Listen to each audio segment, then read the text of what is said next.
Warning: tube amplifiers have lethal voltages inside them.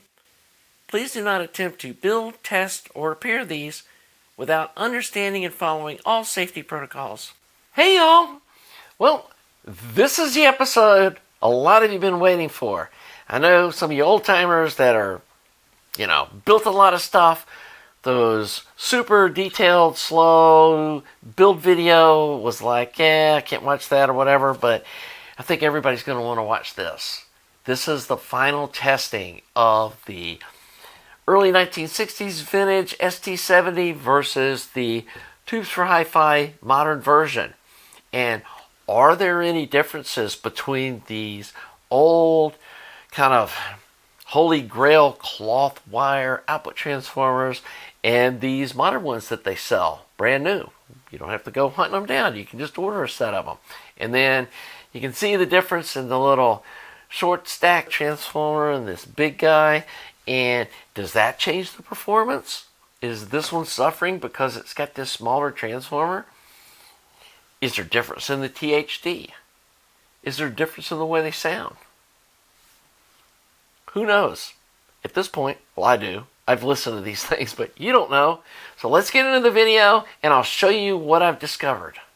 So we got our new production kit hooked up to the audio analyzer suite and it's looking pretty good. Again, I expected it to have just a little less power than the other vintage one did because the B plus voltage is a little lower, but I don't think it's going to be enough to even worry about. So if we look here, we're making 50 watts at 1.2 volts RMS in. This is a single channel, and this time we're going to test both channels and I'll show you what's going on there. But previously we tested a single channel and it looks like we're getting right at the same peak power. And we come over here to the scope and this is, let's go back here real quick and look. At 50 watts we got 1.19 volts RMS. So if we come over here to the scope and we put 1.19 in, let's see if we got a clean scope pattern there. Just starting to clip. Got a tiny bit of clipping there.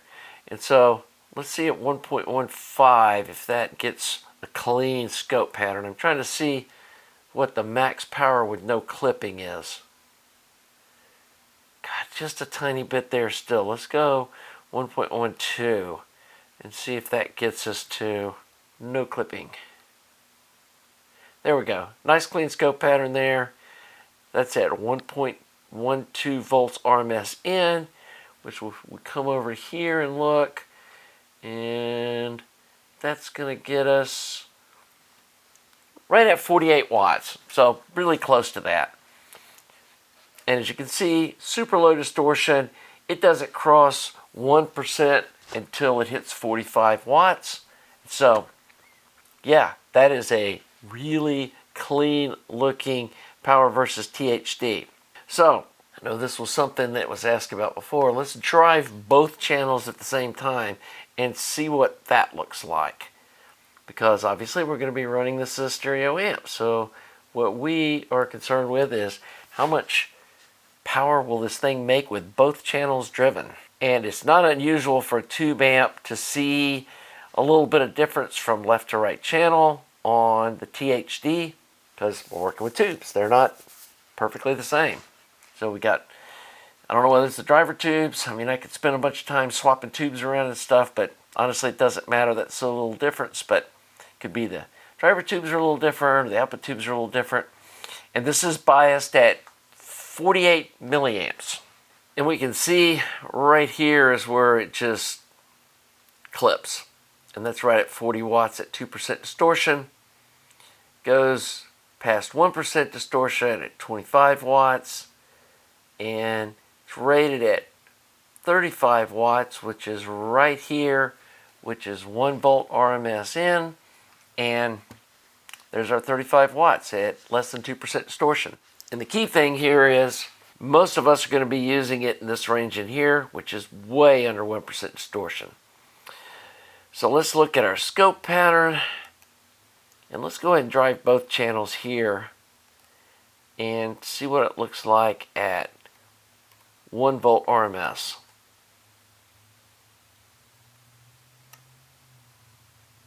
There we go. No clipping. Looks really nice. And 1 volt RMS is, I think that's our 35 watt point. So yeah, rated power, hits it without a problem. Again, the fact that it makes more power with one channel at a time is telling me that the power supply is probably struggling a little bit. And I'm not sure if that is a function of the rectifier tube trying to drive this much amp, and would 2 rectifier tubes have it make more power? But don't know. We may screw around later with a solid state rectifier and see what that does. And before the end of this testing on the new amp, I'm going to turn the bias down to 40 milliamps, and we're going to take a look at that just to show you what that looks like. So again, here's our scope. Now I don't really, well, let's go ahead and see what the square wave looks like at full power at 1K. And it looks very similar to the other amp. It's got a little overshoot here on the front end. The ringing quickly disappears, and that all looks good. So we'll go ahead and do some extreme testing here. Let's see what it looks like at 100 hertz, full power. Yeah, that's kind of what I was expecting. But that's still really respectable to be pulling a square wave at full power. And then let's see what the 10K square wave looks like at full power. This might get a little ugly, but who knows? That's not bad. That's full power, 10K square wave. Got a ring in the front, or a little overshoot, a little ring, dies right off. For a $1,500 amplifier, that is a very nice looking 10K square wave. I don't even think there's point in doing it at lower power, because that looks really good just like that. And that's both channels driven at full power. So I did a THD versus frequency pull earlier, and this is at 5 watts on one channel, and that looks really nice. It's got a little bump here on the top end, but down here on the low end, even down at 20 hertz, we've got less than 1% distortion. So that's showing me these are some really nice output transformers. And when we look at the second order harmonic distortion, it's very similar to the total. And then when we go to the third order, we can see that drops off here below 1K. But then once you get up past 2K, the third order harmonic distortion comes up a little bit. But again, for a push-pull amp, that looks really good. So let me show you what it looks like at full power. So let's pull 35 watts and not 354. 35 watts, and let's do both channels. And we can see that's very symmetrical from left to right channel. Staying under 2%. And then up here at the very top end, it goes up to about 2.5%. So down at 20 hertz, we do have about 10% distortion, or 8.5. We get down to 30 hertz, it's flat. There's 28 hertz. It's down at what it's going to stay at. And it's hovering just about 2% distortion across the whole range. And then at full power with both channels pulled, the second order harmonic distortion is a lot lower, and the third order is probably going to be higher. And so, like with most push-pull amps, when you start pushing them to their limits and you're running them in full AB mode or push-pull mode, you're going to end up with more third order harmonic distortion. And that's one reason that I like to bias them a little hotter, so that in the lower wattage ranges, which you possibly would be listening to, I know I would be, it sounds more like a second order harmonic distortion tube amp. If you're running this thing at 15 to 20 watts, there's probably not any point in biasing the tubes hotter. So let's look at the frequency response, and this was pulled at about mid-level, around 20 watts, and as you can see, fantastic bandwidth.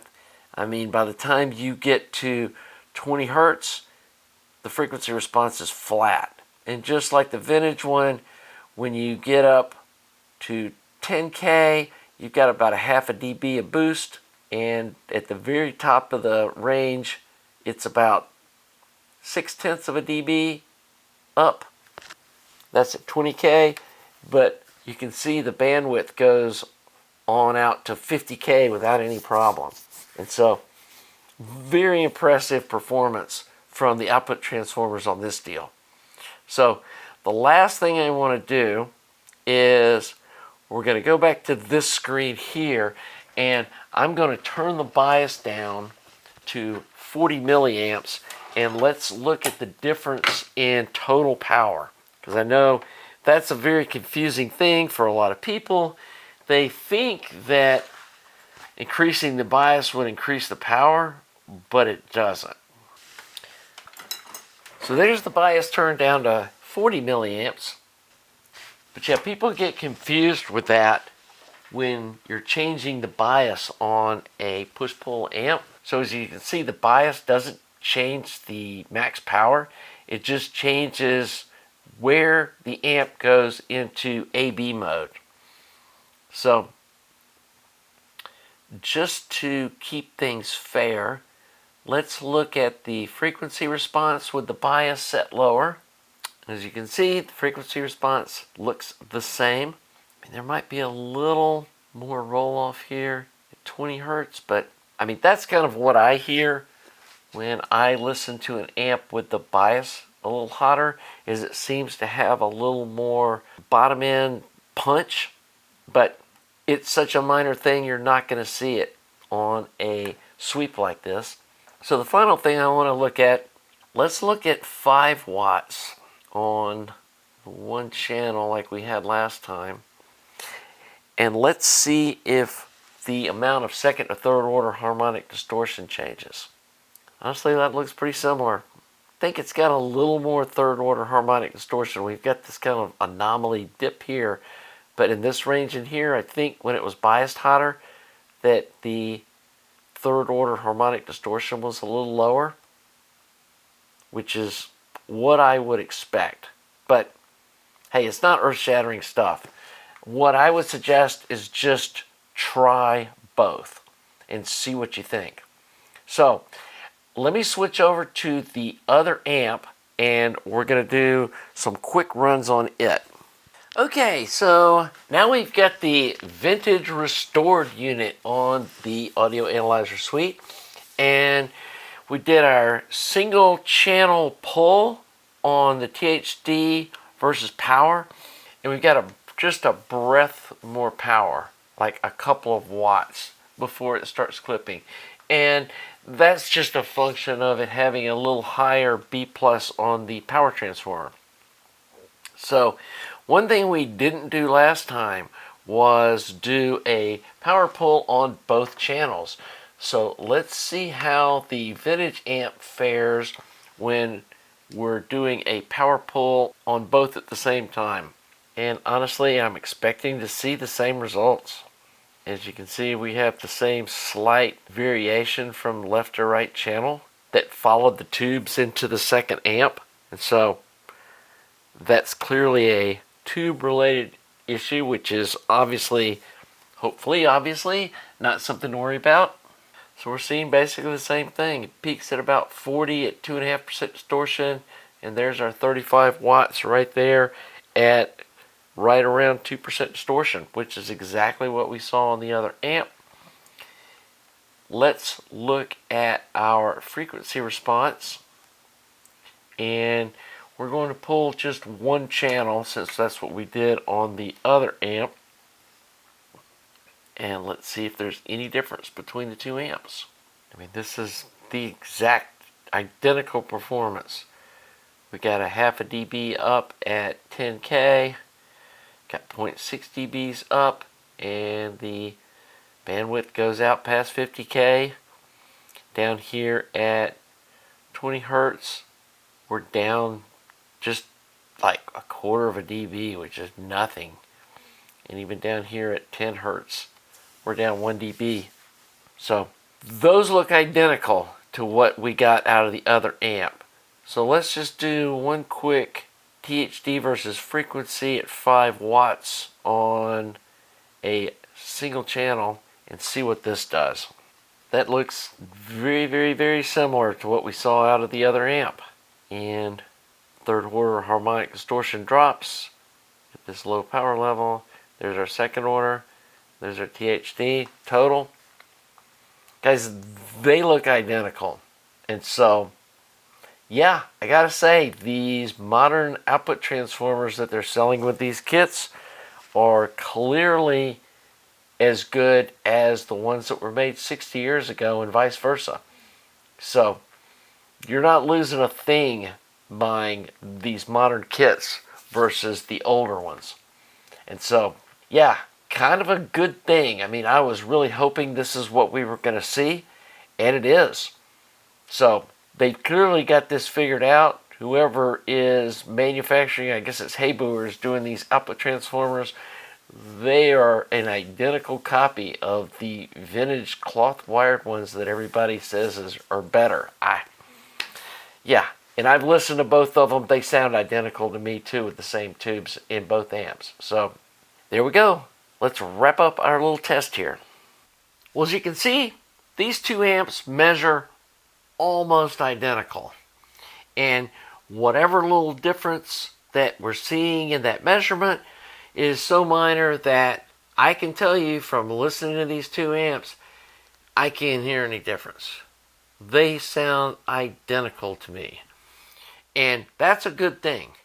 So that you know that if you buy one of these Tubes for Hi-Fi kits, and again, I have no affiliation with Tubes for Hi-Fi.